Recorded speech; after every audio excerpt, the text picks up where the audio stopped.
and to others who do not go to their families. You don't have to go and explain anything to family members because, first of all, family members are not going to always do what you expect them to do. It's the same thing when I told people, as me being a servant of Jehovah, I'm a Jehovah's Witness. And, sometimes that's very hard to say that, but true. Nobody really offered anything except for to kind of go back through a lot of the resources and information that I'd already looked through, and contacted certain agencies. But then I cannot blame any one of my Christian brothers and sisters about the fact that, I listen at suggestions that the brothers and the elders and mostly anybody who knows me as a Jehovah's Witness. And guess what? I still ran into the same problem where nobody, even if they own property, wants to rent somebody who can't really afford to pay more than maybe $300 or $400 a month, because you're gonna have to pay utilities. You got to eat. So unfortunately, my expectations were just it's human error in thinking like that, and I had to tell myself that even though I don't hate anybody, but I told elders, and when I see them again, I'm gonna have to let them know I am actually living out of my Chevy Impala. And so I was supposed to be in field service today, but I'm not going to be in field service because I'm gonna probably try to get to the meeting on Thursday and Sunday, and I'm hoping that I'll be able to do that. But right now I have a certain amount of money on me just to get some gas and get something to eat. And I didn't even try to go to a place that has a pantry where you can get a hot meal. I just didn't want to go through that because I know you got to have enough gas in the car to go there. So two of my Christian sisters work for my insurance agent who is a State Farm agent. So I left a message on his email on State Farm website insurance to let them know where I'm at.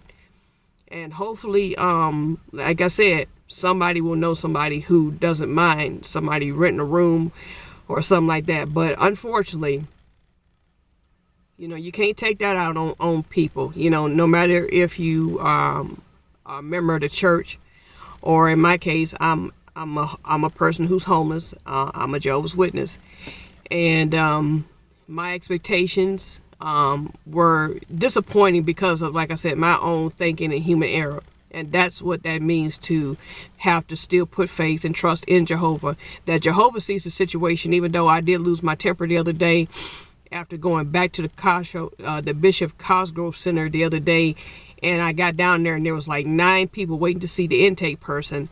And I called back to the United Way services. I called back to First Call for Help. I called back to Frontline, and I called back to a couple other phone numbers. But again, I left a couple of messages, and 2 of those numbers that I left voice messages was a shelter on the west side, and they never called back. And I stopped at the City Mission, who also said they didn't have anything available. They just had shelter for men and women with families, and they don't have anything else like that. So that was the day before. Yes, that was Monday. That was on the 13th.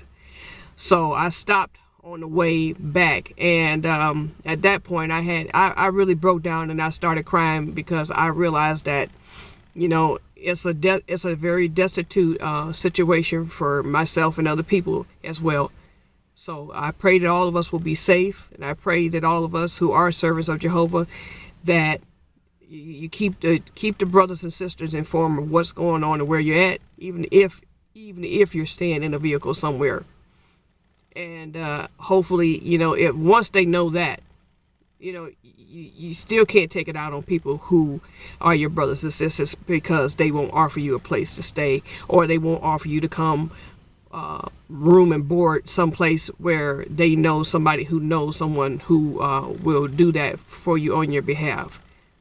So it's a very daunting task to deal with. And as you can see, I don't look good at all. I look disheveled.